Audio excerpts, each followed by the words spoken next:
The museum was incorporated 57 years ago in 1964, and along with a collection of over 30 heritage buildings and monuments on its grounds, it hosts 2 indoor galleries. Of these, the Gerhard Enns Gallery hosts annual temporary exhibits that help to tell unique aspects of the Mennonite story.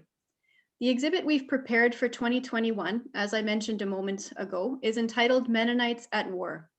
It explores the effects of war, violence, and the threat of military participation on Mennonites over their nearly 500-year history.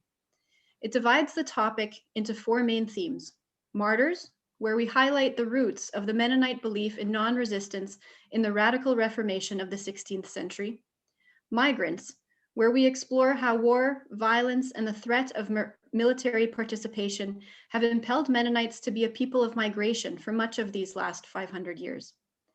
Objectors, where we discuss the ways Mennonites have objected to war and military participation by becoming conscientious objectors during wartime. And lastly, soldiers, where we look at the times in history where Mennonites have joined the military, either voluntarily or by force, particularly in Canada, but also in Europe during the Second World War. MHV's speaker series will follow these 4 themes, presenting a speaker on each one throughout summer and fall of 2021. Stick around for the end of tonight's presentation when I'll give you the details of the next events planned in this series. Tonight's speaker is Dr. Hans Werner, who will be speaking on the topic of Mennonites joining the military in various capacities during the Second World War. His talk is entitled Hard Decisions, Mennonite Responses to War. Before we begin, I have a few housekeeping notes. First, Hans's presentation will be followed by a question and answer session. So we welcome questions for him, but be sure to write those in the chat, which we'll be monitoring. Second, you'll note that the default settings on your computer have your computer's microphone muted. Please keep your microphone muted during the presentation to help eliminate any possible interference. And also you can feel free to turn your camera off as well. It's a little bit less distracting.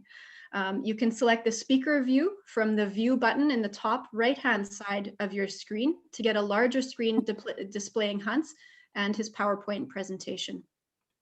And third, this event is being recorded and we will post the video on MHV's YouTube channel, and it will also be distributed in our newsletter, Village News.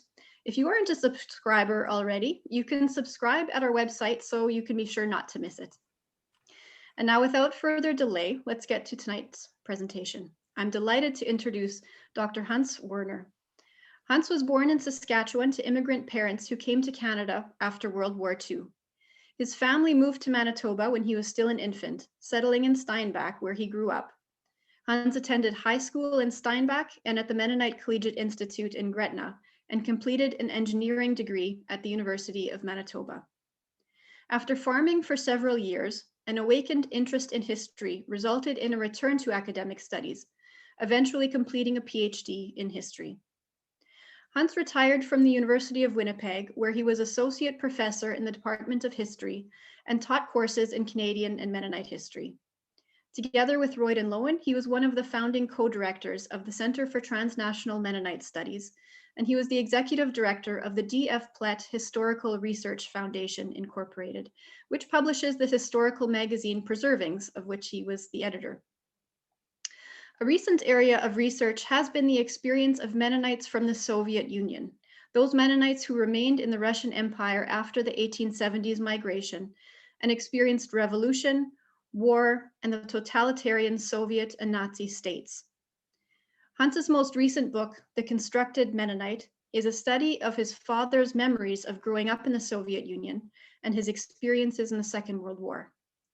The book was shortlisted for 2 Manitoba Book Awards, the Alexander Kennedy Abister Award for Nonfiction, and the McNally Robinson Book of the Year.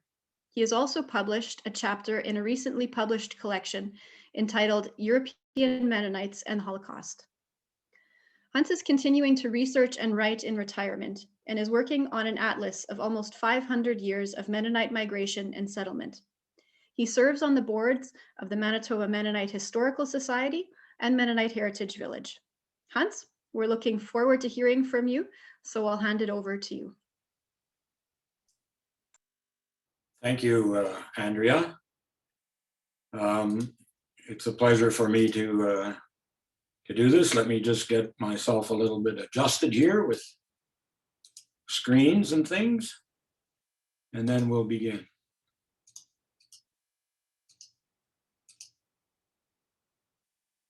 All right.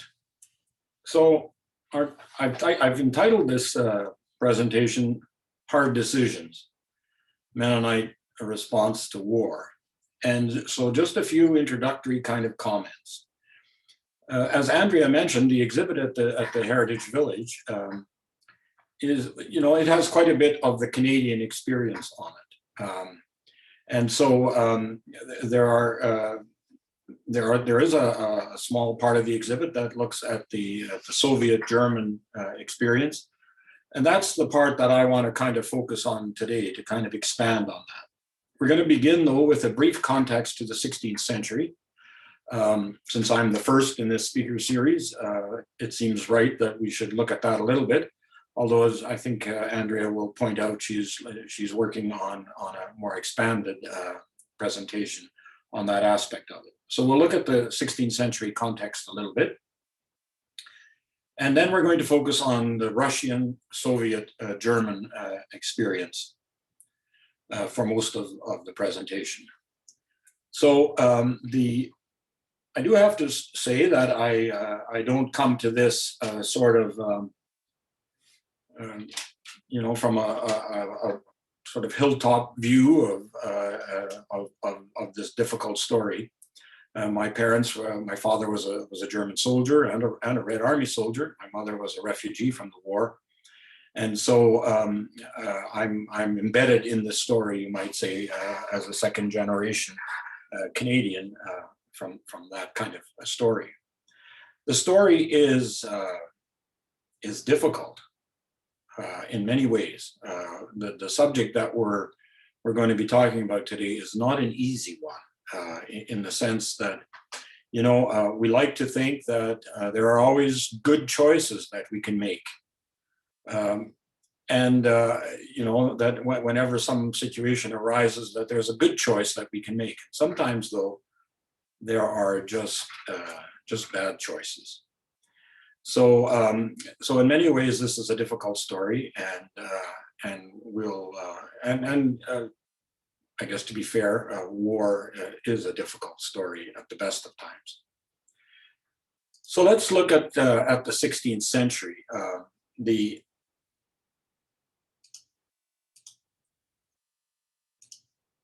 And here I'll share with you, I think, a screen. That's not very good. Sorry about that.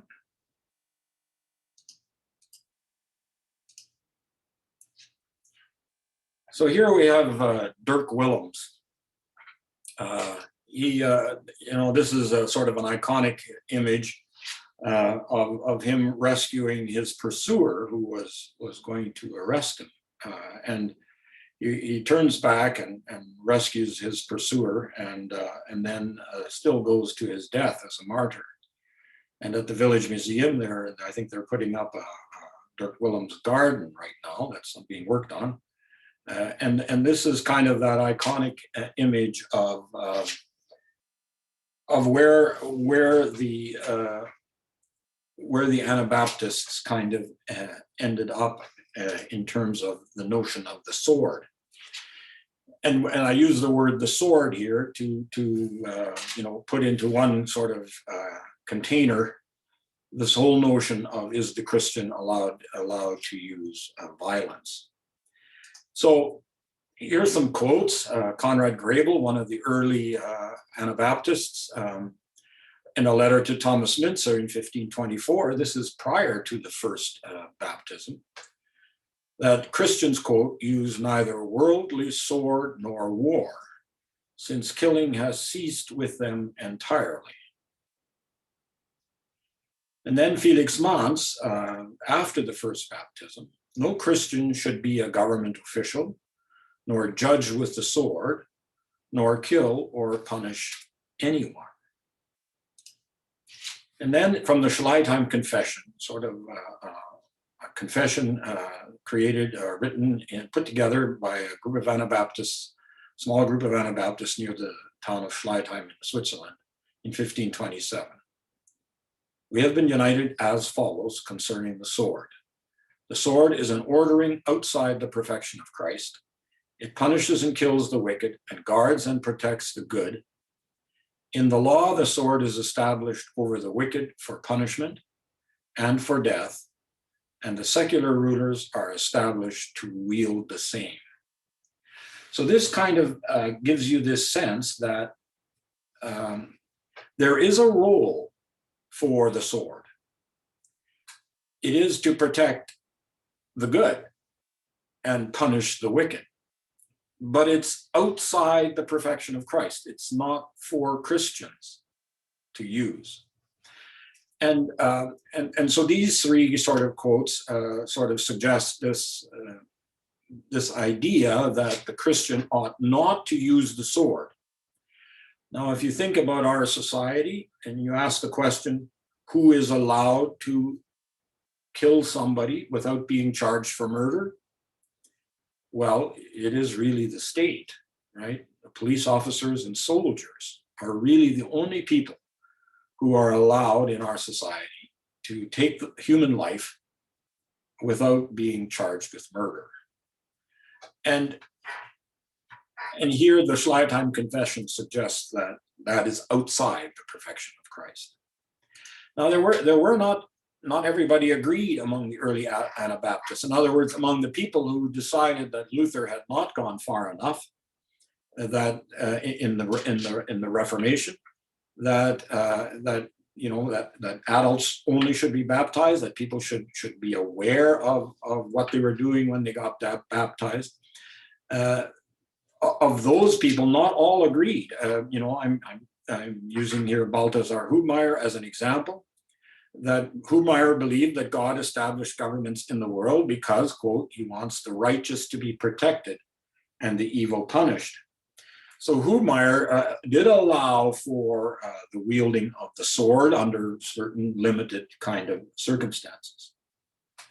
However, we would say, and this is obviously a very brief overview just to give us kind of this context, this notion of Wehrlosigkeit in German, and our words in English are kind of, we have a little struggle with a little bit the connotations. We often use pacifism, which seems a little bit too close to the notion of pacifying, which really isn't quite what we're talking about.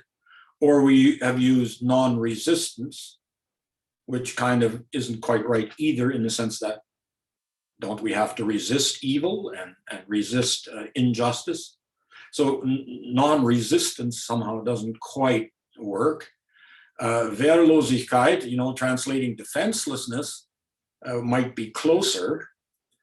In other words, the notion that the Christian does not take up arms to use violence. But that's a bit of a cumbersome kind of a word. So, but this notion that the Christian does not have the right, you might say, or should not be using the sword, became normative for Mennonites. And so, most of the groups who followed Hubmaier and others like that, who allowed for the use of the sword, gradually drifted away into other mainstream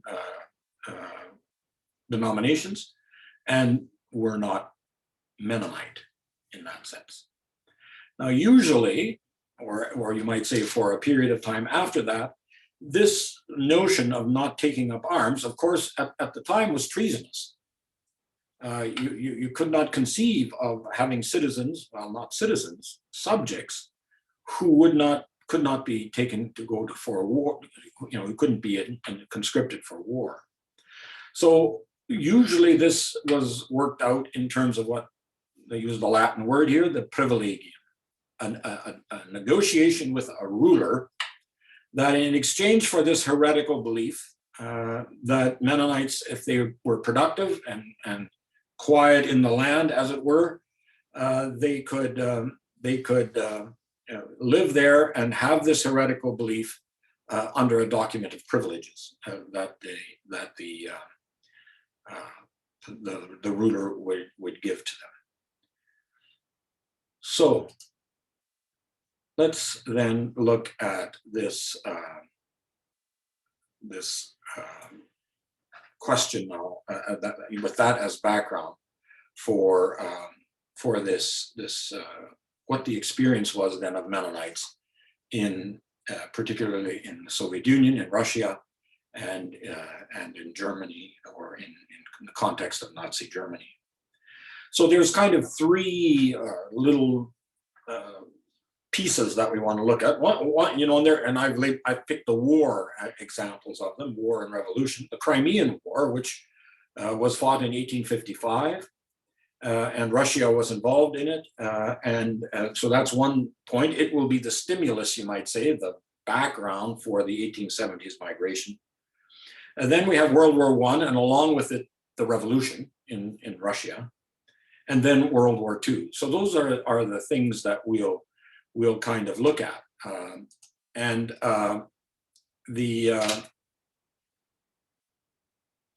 that sense, we're going to just briefly look at the 1870s migration. So the Crimean War resulted in the loss of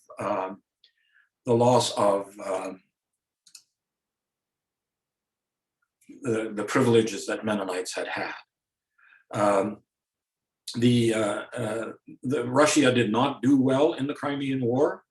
And Mennonites, by the way, had a very important role in the Crimean War. It was called, using a Russian word, the podvodtit, Russian and Low German, which was Mennonites transported goods to the Crimean front. With lots of war material was transported by Mennonites, and people got medals for it, and so on. And so the Crimean War was a bit of a turning point for Russia, and the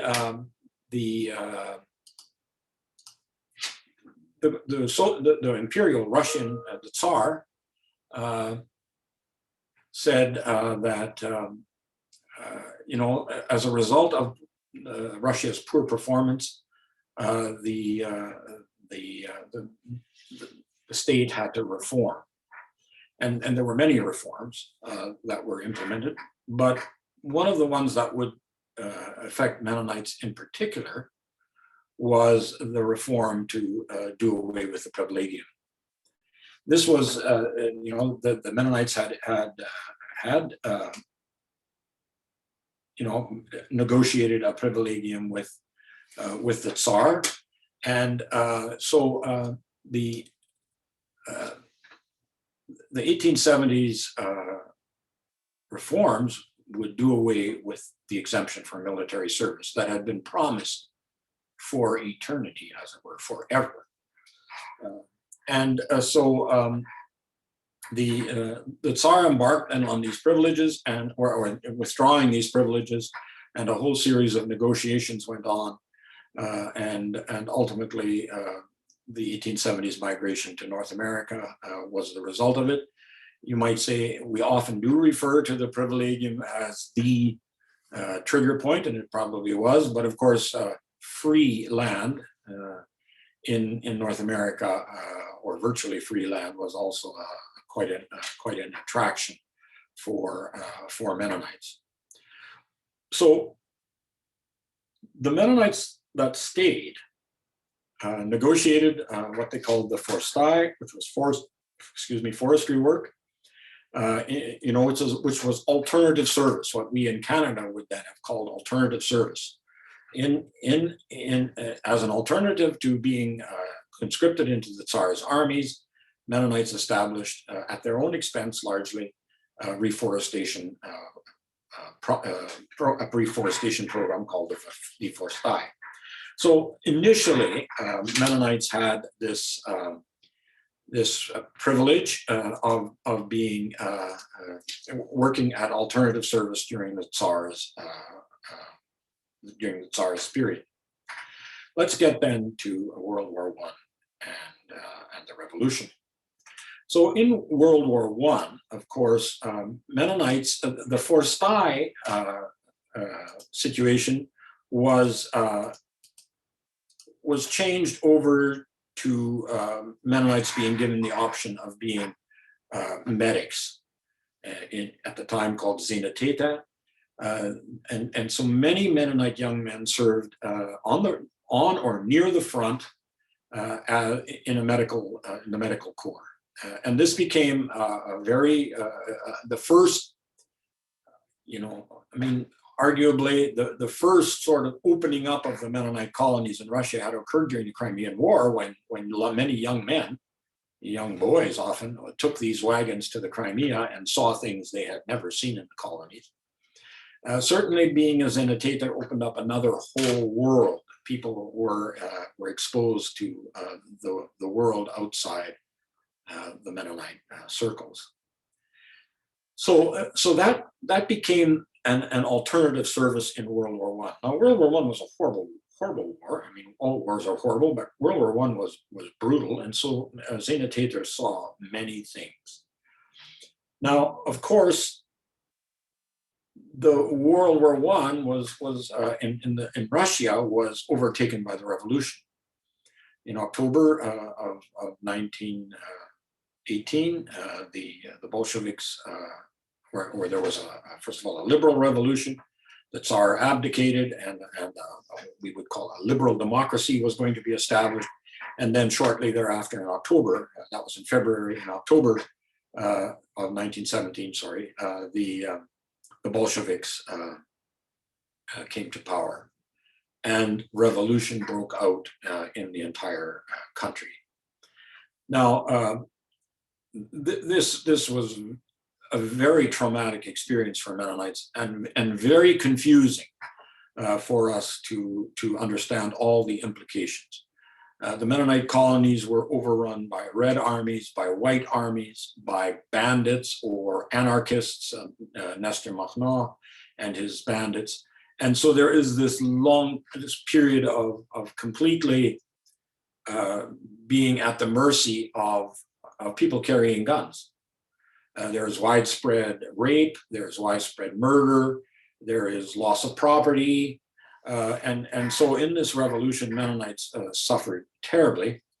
And of course, this would give rise to eventually the migration of what we call the Russlander to Canada. There is one aspect of this story that has always been a bit of a problem for us as Mennonites, and that is during World War I or during the Revolution, the Mennonites, particularly in the Molochna colony, established what was called the Selbstschutz. So there is a period of time where the German armies occupied the Mennonite areas, and if you've ever watched the documentary or the sort of documentary And When They Shall Ask, there's this very poignant portrayal of German soldiers marching and young Mennonite boys marching along with them with their sticks. Instead of guns, they had sticks from trees. And it kind of, I don't know if that actually happened, but it kind of captures this notion of young Mennonite boys being enamored with their German soldier occupiers. And of course, when the German army when the Bolsheviks take over, they are going to end the war, and the German armies will leave, and the Mennonites are going to be exposed, and they organize a Selbstschutz, an armed, along with some Lutheran villages, an armed unit or units that would defend the colonies against further deprivation and attack and loss of property and so on.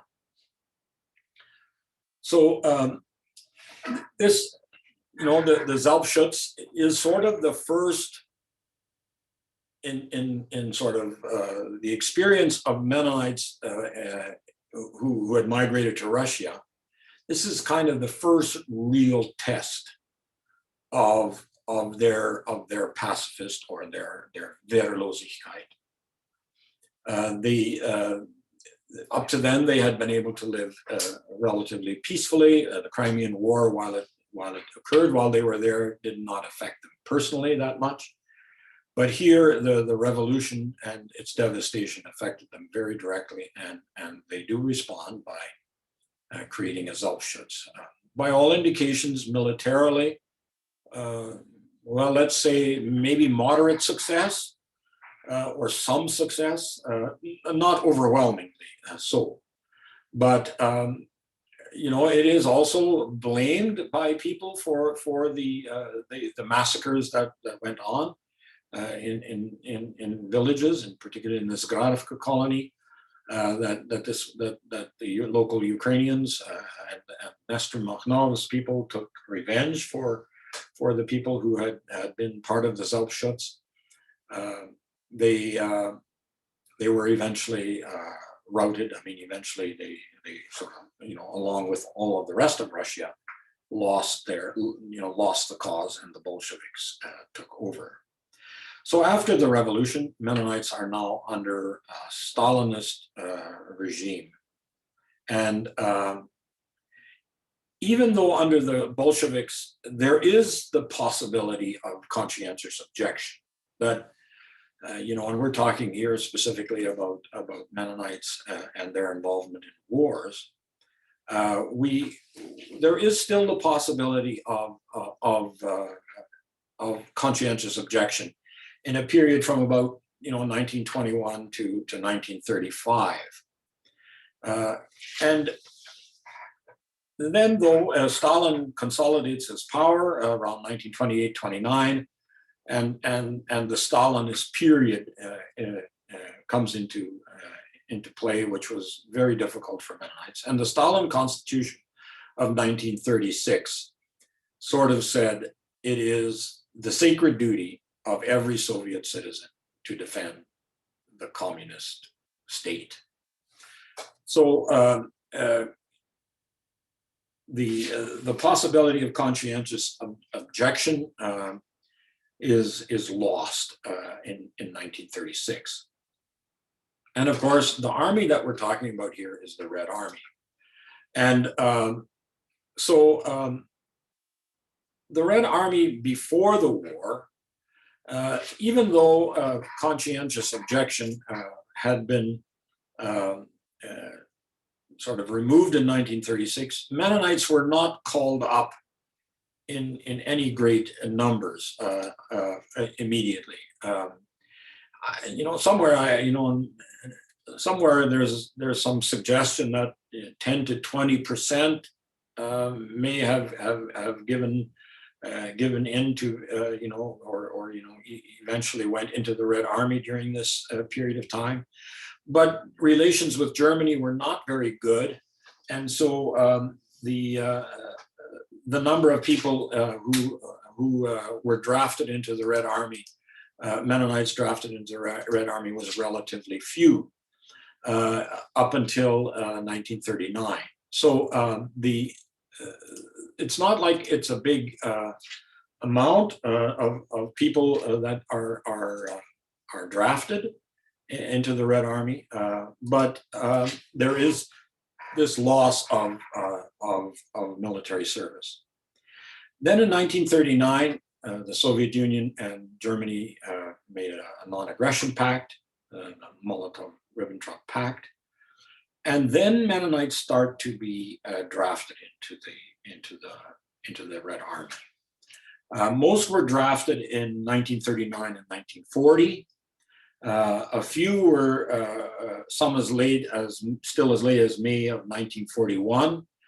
The Germans will attack the Soviet Union in June of 1941. So up till May, some were still drafted. The way this process went, you were called up before a commission, usually of NKVD officers. And you were examined, and then if you were deemed to be suitable, you were sent back home, and eventually you would get your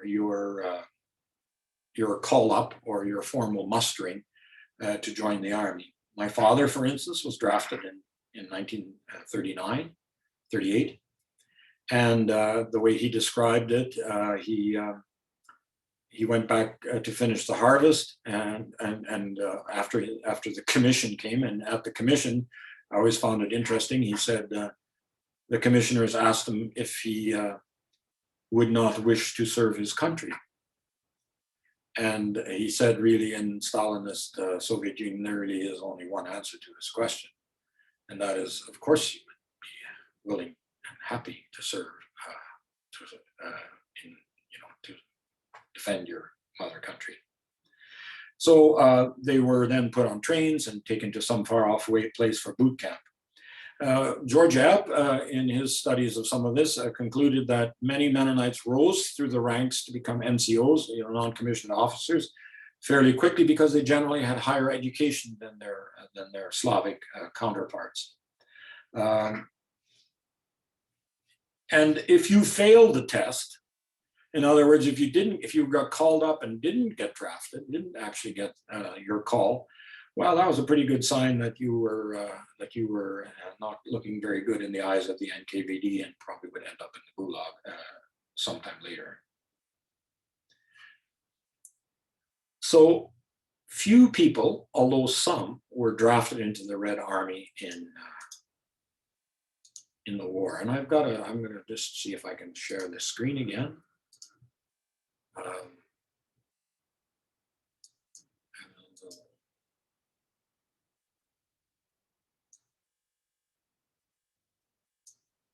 So here's if you can see that, here's a slide with a sampling of the draft numbers for villages on the right side of the Dnieper. So this is in the Khortytsa colony. So you can see that the villages, Khortytsa, Rosenthal, which was by far the largest village, had 51 draftees. Neuendorf at 41, Oosterwijk 33. So it's not an insignificant number of people that were drafted, but the numbers are relatively low before the war. Now then, when Germany attacked in 1941, most of the Mennonites who were in the Red Army were discharged. Now, released wouldn't be the right word. They were, it was said that they were going to be sent home, but they never made it home. They were put into what was called the Trudarmee, the work army, which was certainly not a pleasant way to be discharged. It meant you dug tank trenches and worked like crazy. So most of them were not released home, but they were sort of discharged from the army because, of course, they were viewed as ethnic Germans. They were viewed as potential fifth column for the German enemy. It seems that anecdotally, some of them were not sent home, were reassigned to other tasks, possibly. If they had indispensable skills, they were not reassigned to the Trudarmee. My father, for instance, was a tank driver, and they were hard to come by, and so he never was reassigned to the work army. He stayed in the regular Red Army. So what happened to them? Well, on the top of my list here is they were killed. I mean, the casualties were enormous when the Germans attacked the Soviet Union, and so many of them were never heard from again. Some of them, significantly, were captured by the German armies. There were massive numbers of soldiers who were captured in the opening days of the war, of the attack, and so many of them were captured by the Germans. And this was, this presented an interesting problem in the sense that they were German, spoke German, were ethnically German, and now were captured by the Germans. And so many of them were never made into POWs. They were immediately resigned to translation jobs or other things, and so they were generally speaking not suffered, not subject to being a POW. Now, there was another problem in August of 1941, August the 16th of 1941. Stalin issued what was called Order Number 270, which said that a Soviet Red Army soldier does not surrender. Red Army soldiers fight to the death.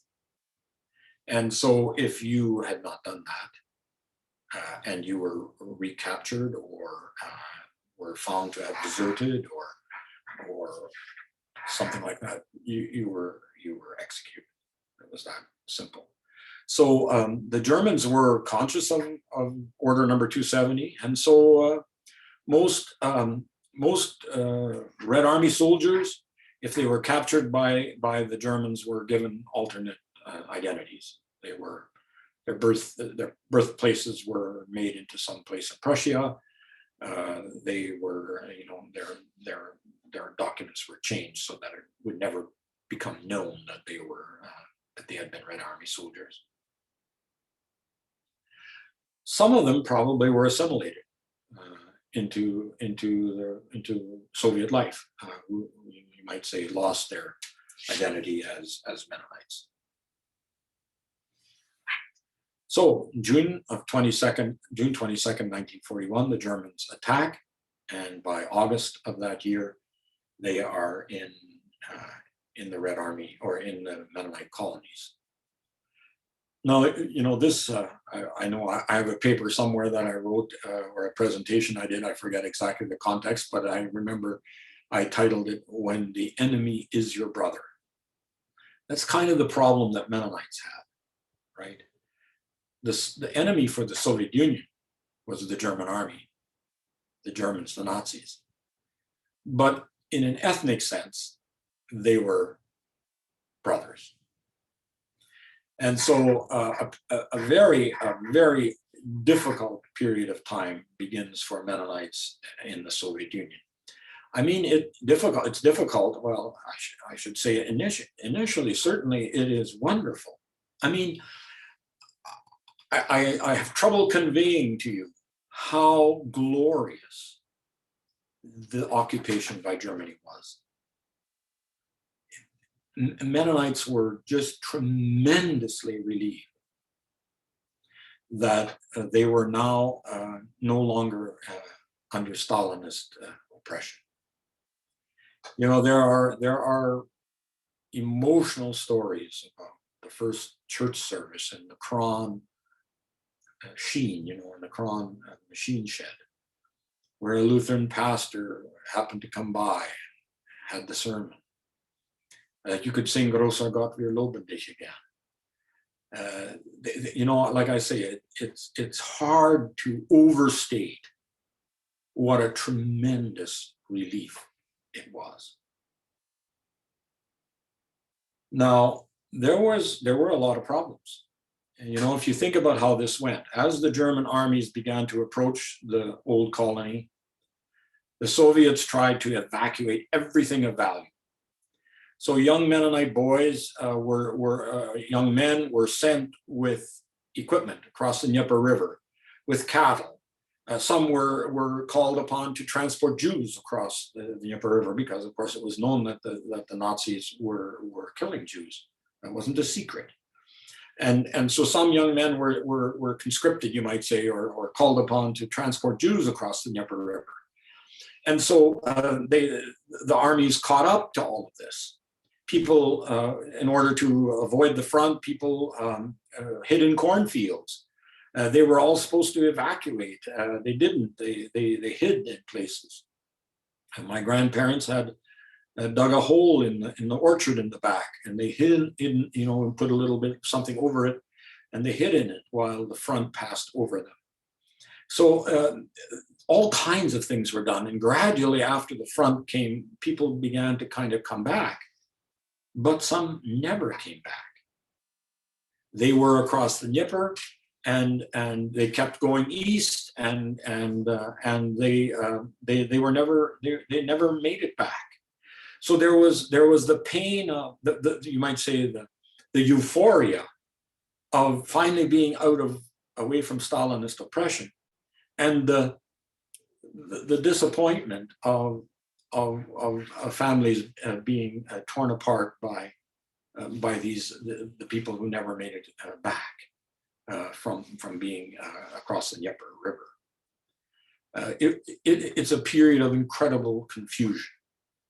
My mother was sent by the collective farm to cook for a group of workers who were digging tank trenches. She hardly made it back in time across the Dnieper River before the dams the bridges were all bombed. In the way she described it, it's a period of intense trauma and stress over this. So it is kind of a bittersweet kind of situation. Mennonites immediately became part of the master race. So they were immediately held in higher regard than their Slavic neighbors. They were given more food rations. They were treated better. Everything changed for them.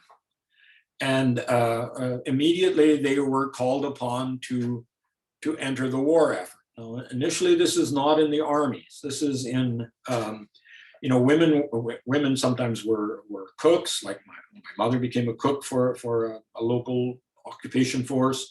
They were cause workers, collective farm workers. Some women were immediately enlisted as interpreters for various of the occupying army, various roles. Mennonites were initially, and there were some Mennonites who volunteered for certain tasks. Some worked for the occupying administrations.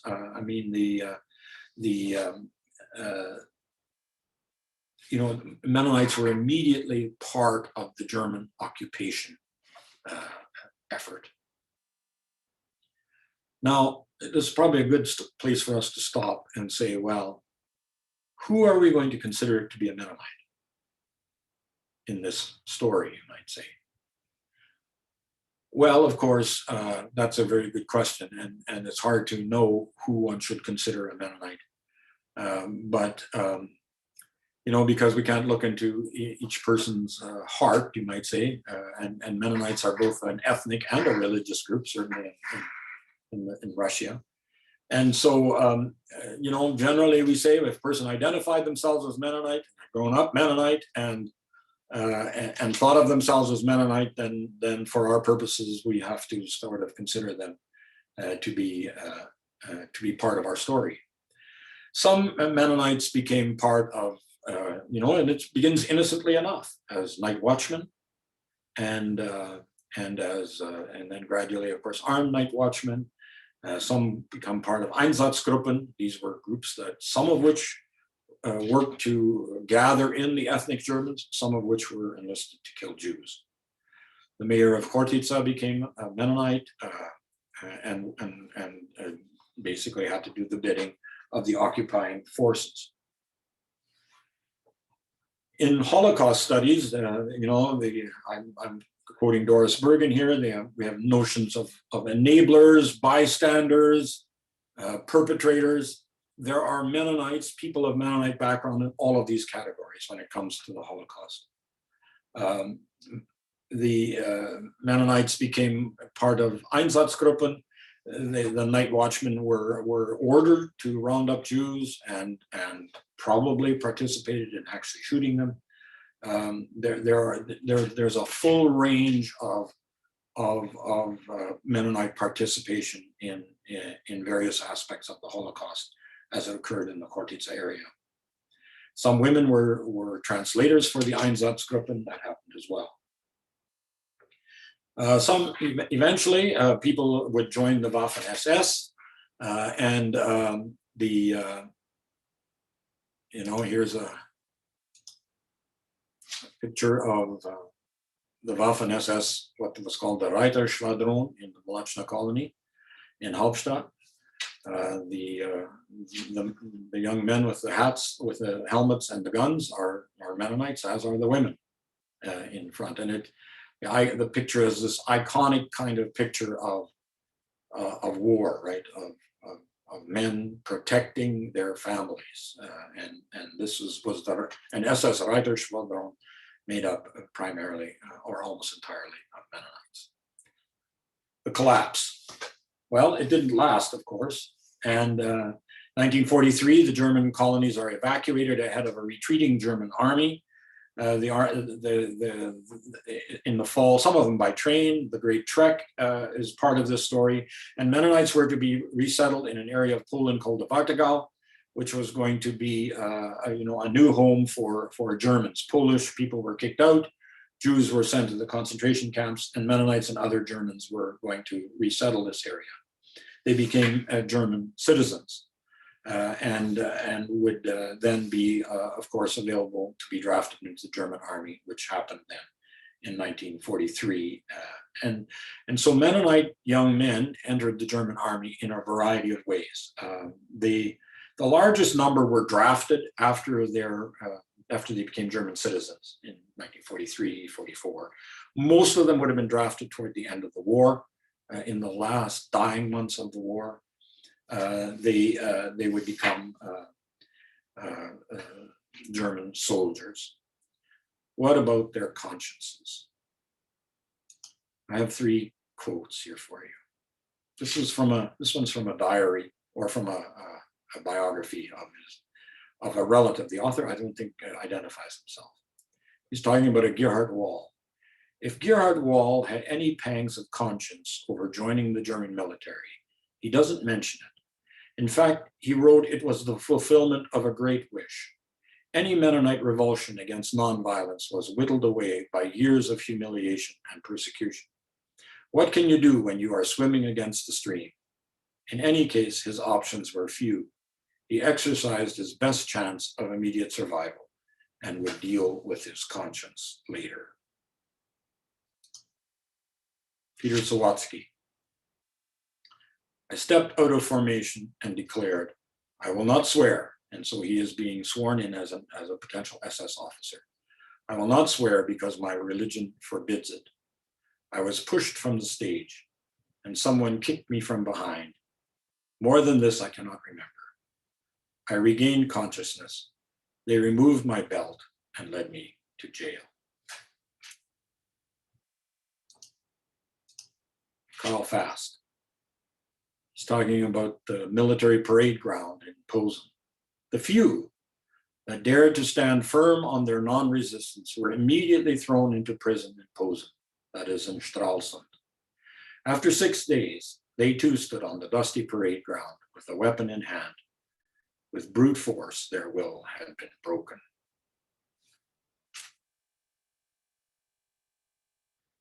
So the decisions were hard.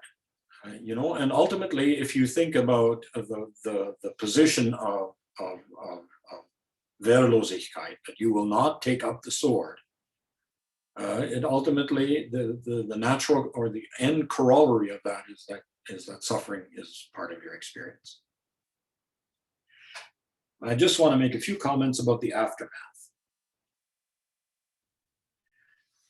What happened in the aftermath of the war? Well, I don't know, 23,000 or whatever number they use of the refugees that ended up in Germany at the end of the war, when everything collapsed, were sent back to the Soviet Union, and most of them, almost none of them, back to their homes in the old colony of the Malachna. They went to the Gulag in Siberia and became Siberian Mennonites, you could say, or Baptists mostly.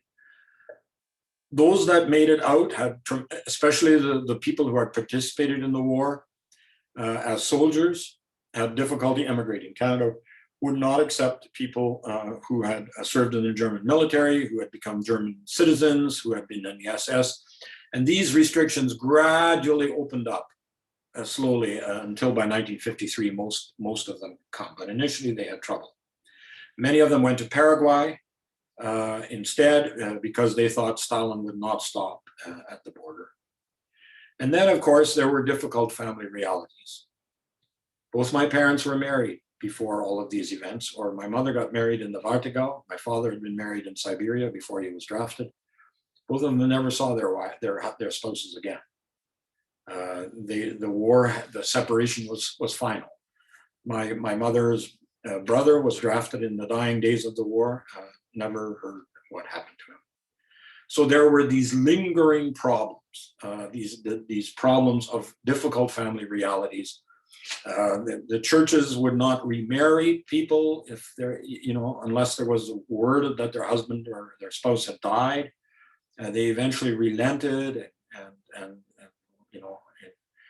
in the colony in Neuland in Paraguay was virtually women, and they finally had to relent and allow people to remarry. A difficult and painful story, and it is a story where you sort of say, not many good options for a lot of the time. So I'm ready for your questions.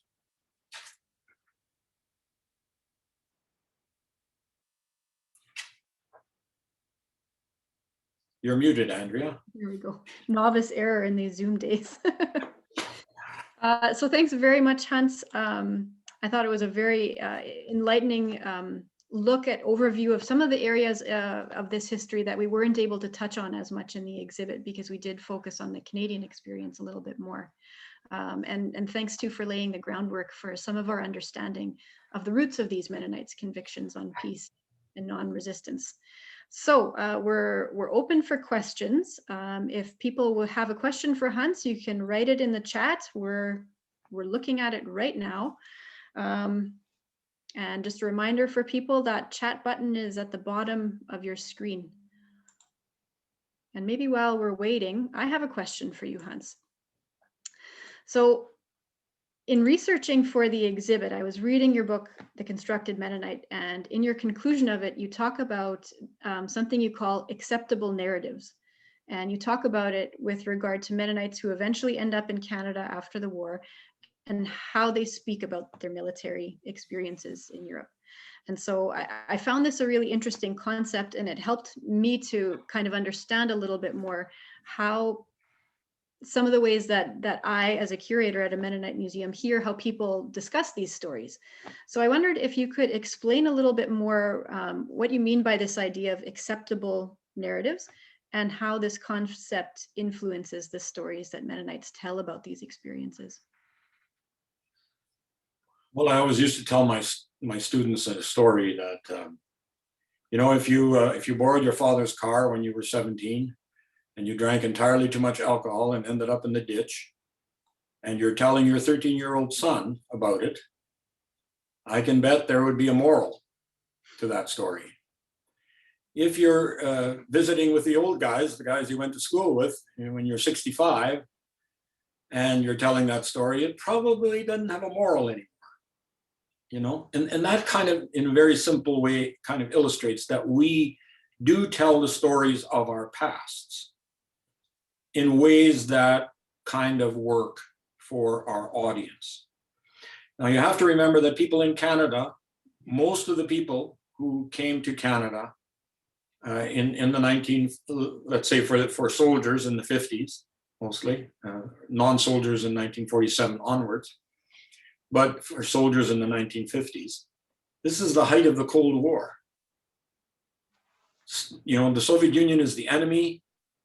Germany is now on the right side of the kind of the Cold War divide. So you make your stories work for that kind of situation. So you emphasize the fact that of how bad it was in Stalinist Russia, and you tend to lessen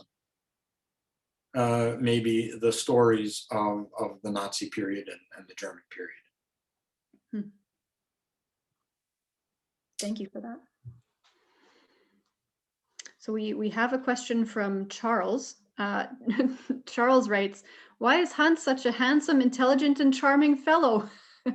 But really, he says, have there been organized attempts to capture oral accounts from those who are nearing their last years? I suppose oral accounts of people who have lived through these experiences. I don't know that there have been particularly. I mean, there are smatterings of them, and there's actually. I mean, when I wrote this chapter in this book that that you referred to there, Andrea, about the Mennonites and the Holocaust, I was astounded at how many memoirs there are of people who experienced this. There's a lot of them. Now, admittedly, they are told in the context of what, trying to tell their families what happened. In other words, there is kind of this burden of needing to tell. I think it's very real. So there are a lot of memoirs written about this. There are a few oral history collections, but nothing very extensive, I don't think. I mean, there's a wonderful one done by in the immediate post-war period, done by a U.S. researcher on wire recordings. Like this is and then not transcribed. And there's two Mennonite ones in there, which are very interesting. Done almost immediately afterwards, after the events. So there's not a lot, but there is quite a bit. And that collection by the U.S. researchers, where would that be located? It's online somewhere. Okay. I've read it there. The transcription, it's transcribed and translated. Mm-hmm. I've read it there. Okay. Andrew says, I have great uncles who were sentenced to death by the NKVD in 1938. We have no other details than this. Would this have been for refusal to join the Red Army or other reasons? I'm suspecting it probably would have been other reasons. If you think about what they refer to the Great Purge that Stalin did, 36, 37. Probably into 38, it started way high up in the Communist Party system, but then filtered down to all kinds of people and minister, if they were ministers, they were picked up by the NKVD. Colin Neufeld has done some wonderful work on some of this, why people were arrested. And I mean, and he shows in some of his work that Mennonites were on these committees that were making up the lists of who would be taken, and arrested. So it's a complicated story kind of from that point of view. But I suspect not because they refused to be drafted in 1938. I don't think very many refused by then. Okay. Jeremy says, I am applying for the Canadian Armed Forces. I was wondering what your view is on Mennonites joining in the present day.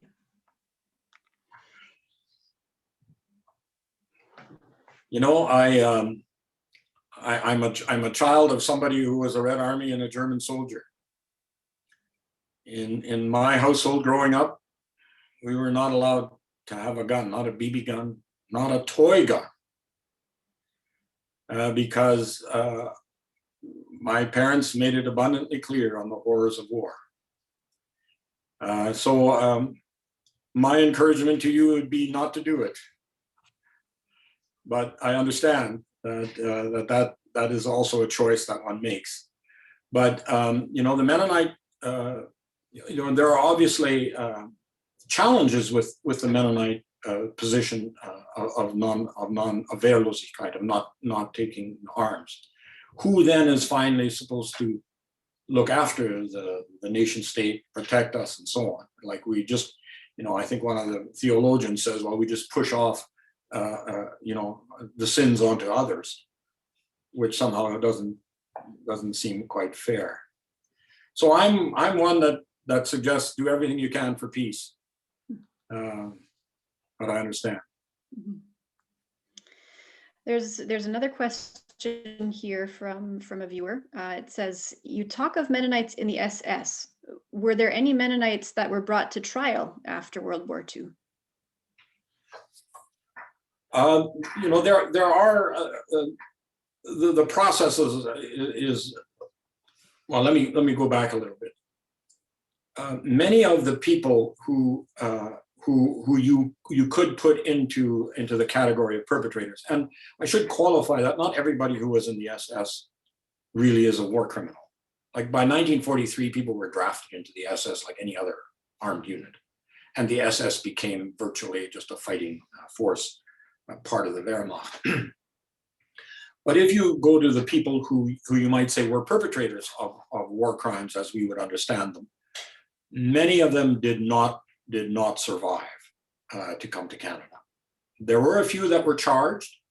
Most of them, by the time they, and I think one was deported, most of them, by the time the whole process got underway, they were old enough that nothing ended up happening.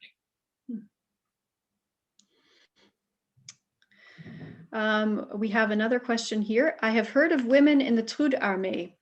Were there many of them, and why were they there? So in order for the Soviet Union to withstand this massive attack by the German armies, it's hard to imagine the effort that went into that. And so Stalin created this work army. Now, initially, in the early going part of the war, Mennonite women or other women would not have been formally drafted into the Trudarmee. But as the war dragged on, women were drafted in large numbers into the Trudarmee. And if you go to I was in 2010, I was in Siberia, where my father was born, and visited many of the collective farms, which were now not collective farms anymore, but what were the kolkhoz, and in these villages, there were invariably a monument in the village, and on those, there were all the people who died from that village, and they were overwhelmingly women who had worked in the Trudarmee. So later on, almost all of them, among our Aussiedler people, the people who stayed behind in the Soviet Union, some of whom have come to Germany now, quite a few of them, and some to Canada, their ancestors would invariably have women who had been in the Trudarmee. Certainly from 1942 onwards, they were massively drafted. They were. It is like a draft. They conscripted into the Trudarmee, into the work army. If you think of women's experience for this part of the story, that's overwhelmingly the story. Most of them were just worked hard. Yeah. So we're monitoring the chat. If anyone has any final questions, we'll wrap up in a few minutes, but I'll give everybody one last chance. You have Hunts here. This is the time to ask. So while people are pondering their questions, I have, oh, no, never mind. There's another one here from Andrew. Why were Baptists tolerated in the Soviet Union and Mennonites were not? If, after the Second World War, Mennonites had basically assimilated and were no longer pacifists, why was it felt necessary to disallow Mennonite churches? You're a little out of my area there. I don't know the conclusive answer to that. Mennonites, it seems like in 1955 or whenever, when there's a great kind of awakening of Christian belief, commitment, again in the Soviet Union, that it gravitated to the Baptists. And the Baptists could worship in public. Now, there is a long tradition of Russian Baptists, Russian-speaking Baptists. It was no longer, Mennonite was viewed as an ethnic group, a potential problem, whereas Baptist was Russian. So it was probably easier to do that. Like it just was less obtrusive, less apparent that you were some kind of, because Mennonites were labeled as fascists after the war. They were, the big reason for the migration to Germany is to finally escape from this yoke of being the fascist, always labeled as a fascist, not being able to get an education, not being able to rent apartments, not being able to go to school, not being able to move because you were a fascist. Well, joining the Baptist church was just a little less fascist. So I don't know. Those are some thoughts. I don't have a good answer for this, I don't think. Okay. Well, if nobody else has any other questions, I'm going to say that's our last question of the evening. So thanks very much, Hans, for sharing with us and taking everyone's questions. On behalf of MHV and all the viewers on tonight's webinar, I want to thank you for your presentation. For everybody here, as I mentioned at the outset of the evening, tonight's presentation was the first event in MHV's Mennonites at War Speakers Series, and we'll have more dates throughout this summer and fall. Our next event will be on July 20th, where we'll welcome Dr. Aileen Friesen, Executive Director of the Plett Foundation and Professor of History at the University of Winnipeg. In this online event, she'll be speaking about the effects of war and violence and military participation on Mennonite migration over the last 2 centuries. We are also excited to announce that we're planning to address the topic of conscientious objectors with an outdoor screening of The Last Objectors by Refuge 31 Films on September 10th. We'll have filmmaker Andrew Wall on hand to reflect on the makings of the documentary. We're planning to host this screening of the film outdoors on the museum grounds near the Riding Mountain Sawmill, which was a sawmill used by conscientious objectors at the Alternative Service Camp in Riding Mountain National Park during the Second World War. Our fourth and final event in the speaker series will be an exploration of the Anabaptist theology on peace, and we hope to host this event in the fall. Our focus on the topic of Mennonites and their responses to war and violence will culminate in November over Remembrance Day and Peace Sunday as we close the Mennonites at War exhibit and also unveil the Peace exhibit, a new structure currently under construction on the museum's grounds. Of course, these plans will be contingent on the current public health restrictions in place at the time, so stay tuned to MHV's website at www.mhv.ca for more details as we get closer to that date. The speaker series is based on MHV's current exhibit, Mennonites at War.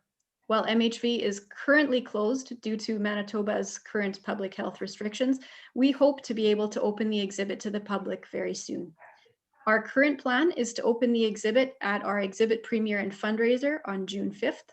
Tickets for timed entry and personal tours of the exhibit are available on her website, and all funds raised at that event will go toward the restoration of the Quartiet's House Barn, a heritage building on our grounds that is in need of major restoration work.